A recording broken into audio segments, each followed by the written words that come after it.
Good morning. Welcome to the farm. We're headed out to do some greenhouse work, but I always like to go for a stroll in the morning. It's so exciting to see the life in the spring. All these flowers coming up. Those are going to be daffodils, and in between we have I don't remember what they're called.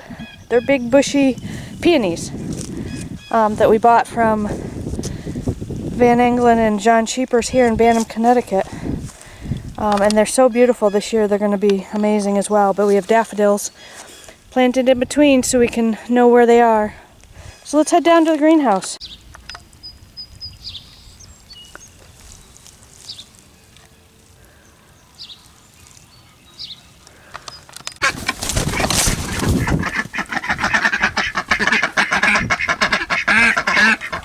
Morning, girls and guys. Yeah, it's morning.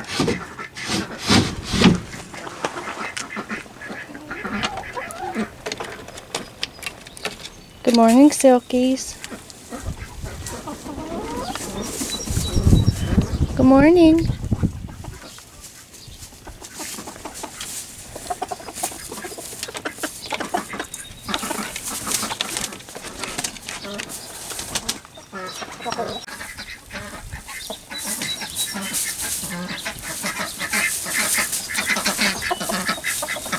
It's gonna be a beautiful day.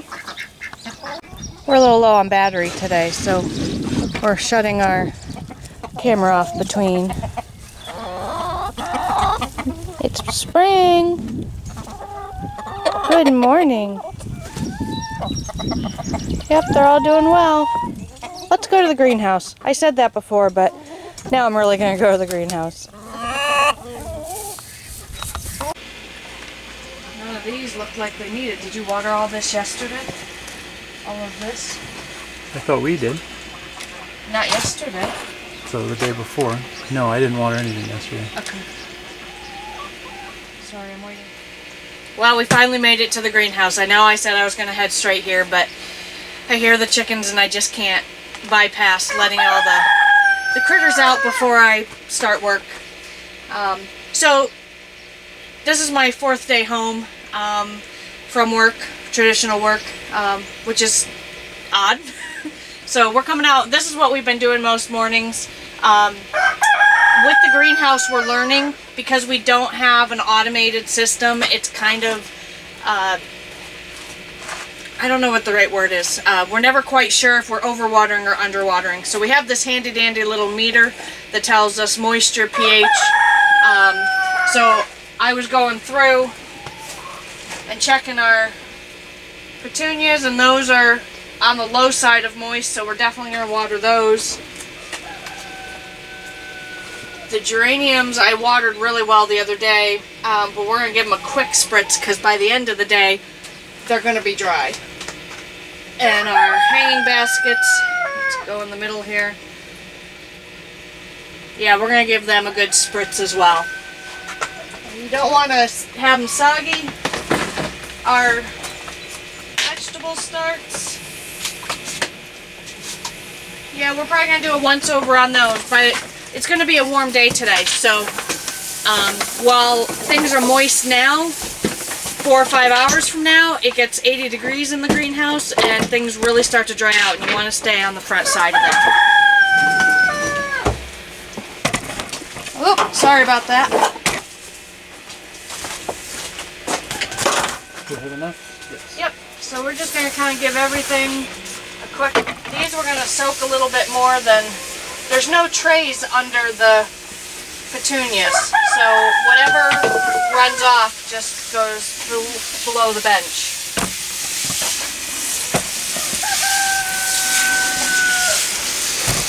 And nice and gentle, and you go over it a couple times so that it soaks in and more than just surface. But aren't they looking beautiful? Yeah. I'm really excited. They're filling out. Those are the ones we put one plant in each pot, right? Yeah, these are the fusibles that one plug is supposed to fill with all the different varieties, and so far they're looking good. Oops. And we're going to do a quick on this, because these ones were moist, but it's amazing as the plants get bigger, they use more water each day.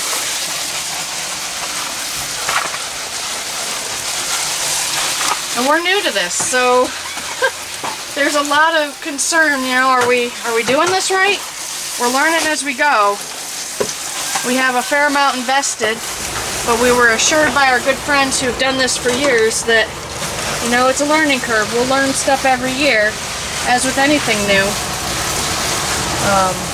We didn't know how to raise chickens or butcher chickens the first time. It was a learning curve. And this will be exactly the same. We make a mistake this year, well, it's something we won't make a mistake on next year. But it's very gratifying to have a whole new, I know I keep pausing, I don't do well at two things at once, but to have another income stream for the farm is just really exciting. We've pushed the boundaries every year to keep ourselves as a legitimate farm for tax purposes, and this is just going to help us that much further so that we can keep growing. And you want to water earlier in the morning before the sun hits and is really bright. That way the plants have a chance to soak up water before they get really warm.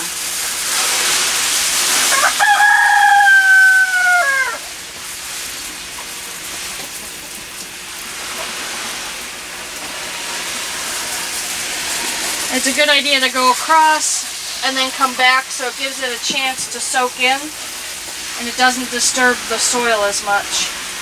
Kind of like a sprinkler on your yard. It goes back and forth. That way the water soaks in. And these trays are nice because we've got the hard trays under them, so the extra water runs off as a reserve.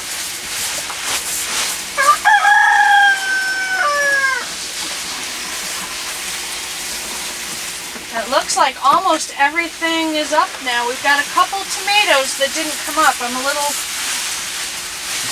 worried, but all the different varieties are a little different. Give them a minute. One of the cayennes came up within the last 12 hours or so. We hadn't had any cayennes and no peach habaneros came up. Yeah. And now all of a sudden we have one. We have Hungarian poppies. They're up. Yes, I saw that yesterday. Wow, those took a long... Yeah, all of them. The Chinese poppies, the China family heirloom poppies, and the Hungarian blue. Our local post office has a bed of flowers and they have poppies in them, and every year I say, I am going to grow some of those. They're so pretty. They're such a pretty flower. So I'm really excited. They're very unique. Elegant, I would say. Those are seed savers. Yep, seed savers. We use seed savers for pretty much everything. There was a couple we didn't because we'd forgotten to order them, and but I really like supporting seed savers. They're an amazing organization, and using the heirloom varieties, you know, the hybrids are great if you are good with buying seeds every year, but if you want to be able to keep your own seeds, the heirloom is the way to go. They have some amazing varieties that you just can't match the taste of the tomatoes and the produce. T-Rex, you want to help me with the upper ones, or you want me to just water them in place? Come on down here.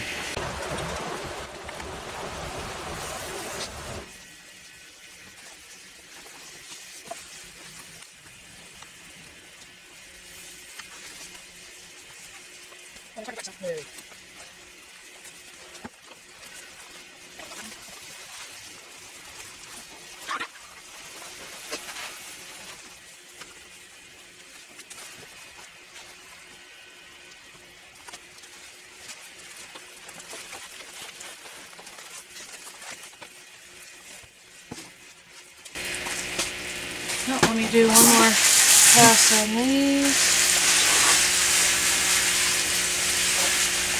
They're supposed to start dripping, so... They are more than you think. Okay. You're just not watching. Well, now they're good, so the water's dripping out of the bottoms. That's a good sign. That means that they're wet all the way through, and they should survive our heat spell today.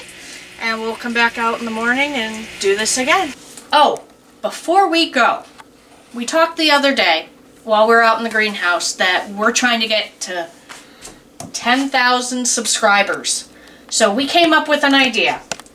We would like your suggestions, but how do we pick somebody from the suggestions? Well, we're a homeschooling family. So here's our address, Mefford Endeavors, LLC, P.O. Box 3, Morris, Connecticut, 06763. We want a postcard from you. We have a map. Oh, I don't know where I did with the map. We have a United States map, and we want to see where all our viewers are. And when we get to 10,000 subscribers, we're going to pick some lucky winners. We make our own clothespins here that are absolutely phenomenal. We make our own harvest baskets, which are the best on the market. You'll agree when you finally have one. We have the dehydrated garlic. We make maple syrup. We have all these products that we want to give away to some lucky winners, but we're going to make you send us a postcard because we want to do geography too. We like to incorporate education in everything we do. So take down our address, send us a postcard. We're really excited to hear from you, and let's get to 10,000 subscribers. What? Repeat the address. Oh, repeat the address? You got it. Mefford Endeavors, LLC, P.O. Box 3, that's the number 3, Morris, Connecticut, 06763.